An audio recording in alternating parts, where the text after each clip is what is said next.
Today we're going to go with Joe and see what happened to a homeowner who hired a tile person to put in a new shower. But what happened was the tile person left the original fiberglass drain in the shower and tile to it, which is a no-no. He should have cut it out and put in a tile 4-bolt shower drain, but that is not what happened. So let's go with Joe and see why you should hire a licensed plumber to do your plumbing. I knew when I saw the bottom of that drain around a tile shower, I was going to have to deliver some really bad news. This client called us to find a leak in the crawl space.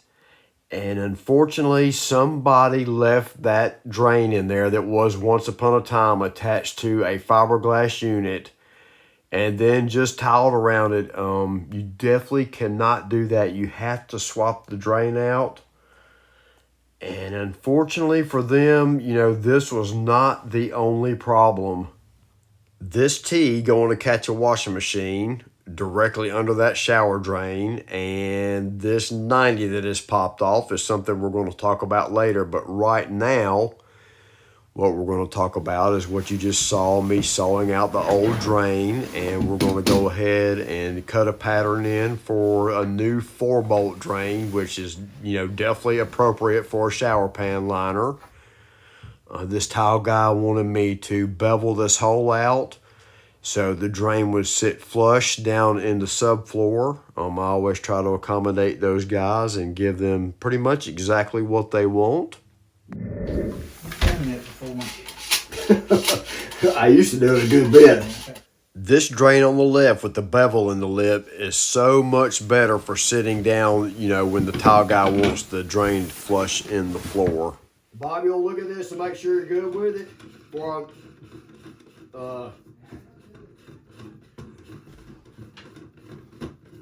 That gonna be good for you? Yes, sir. All right.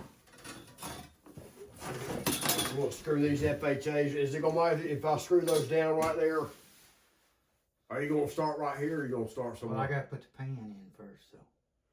I mean, you go ahead and do what you gotta do, cause you gotta go down there and glue. Yeah, I gotta push up on Are you that. fixing to go do that? Oh yeah, I need to, I gotta put the plumbing in it. It's then when I do that, I'm gonna have to like push up on it with a lot of force. Yeah. You know what I mean? That's fine.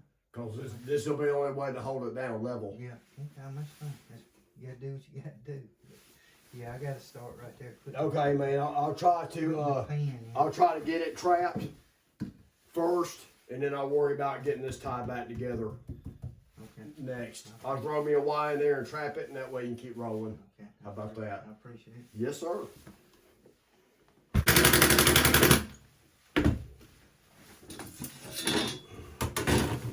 Yeah, I always wondered how a one-man plumber done that.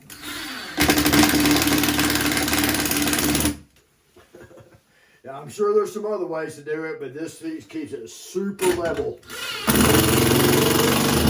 Yeah, just give me a few minutes. I'll try to get that knocked out for you first. Okay. You're fine. Let's go up to the studio real quick and take a look at the difference in these drains and how they go together with the shower pan liner. And then after that, we will come back down here and start to have some fun with some pipe fitting. So let's look at the difference in between the two drains that we've been talking about.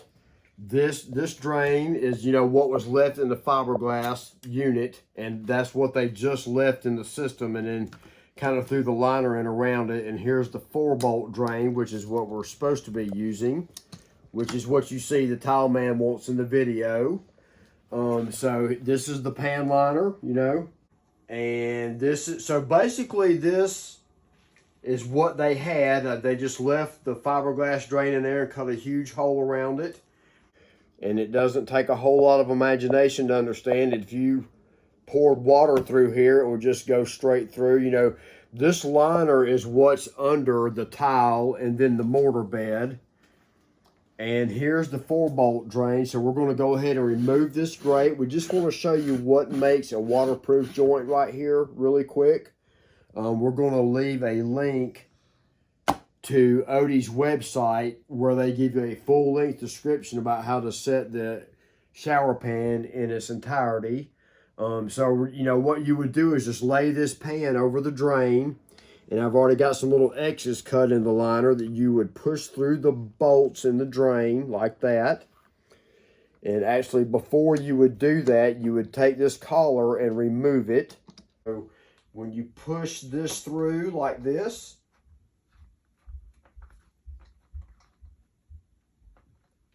we will have a fairly easy time, hopefully, getting the collar back in. So see how the collar's shaped, and you'll just put the wide part back through, push it down and twist it.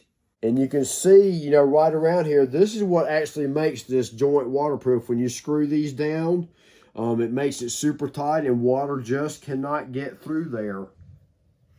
I'm sure that you noticed I took my time to wrap a little piece of sandcloth around there, make a nice straight pencil line, and try to get myself a nice cut it, and then, and then that whole piece pulled out.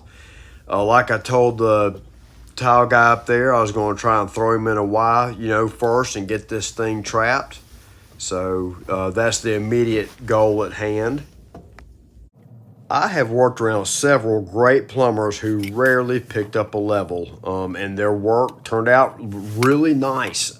I don't have that kind of an eye. I use my level for lots of different things. You'll see me right here throw the level on the bottom of that joist so I can transfer my measurements and write those down and do some quick math so that we can get the trap glued up in here. First, we're going to do a little bit of dry fitting and get everything lined up nice. And you'll see me right here take the burrs off of a little cut, which is very important so hair and things don't get caught on the little burrs and create, create a clog. And right here is where I'm going to have to really push up on that drain. And that was the reason for those FHAs that the tile man was asking about. So when we do push up, you know, something is holding it down and it stays nice and level. Yeah, you're good to go, man. You need me to come and pull those FHAs up?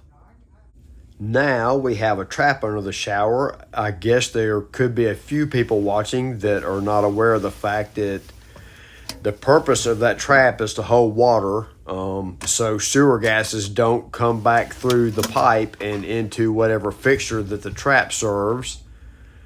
Needless to say, the sewer gases normally stink pretty bad, and they're mostly methane, which is super unhealthy to breathe that. But that's really not the main complaint that the homeowner had. The main complaint that that person had was every time that they were in the shower and the washing machine ran, they could hear the water running through the pipe. The drains are actually fairly loud. The water in the trap also acts as a sound barrier, so when the drains are being used, you don't hear them. Now we're just going to throw a strap on the end of the line right here to keep things kind of supported. And we'll take a look at the pipe fitting in its entirety right here. Of course, the trap, and then that line where the glue is sitting is catching the washing machine again and serves as the vent for the shower trap. And I wanted to show you guys this glue, which we will leave a link for in the description below. And you can see right there on the can, it has a handling time of 2 minutes.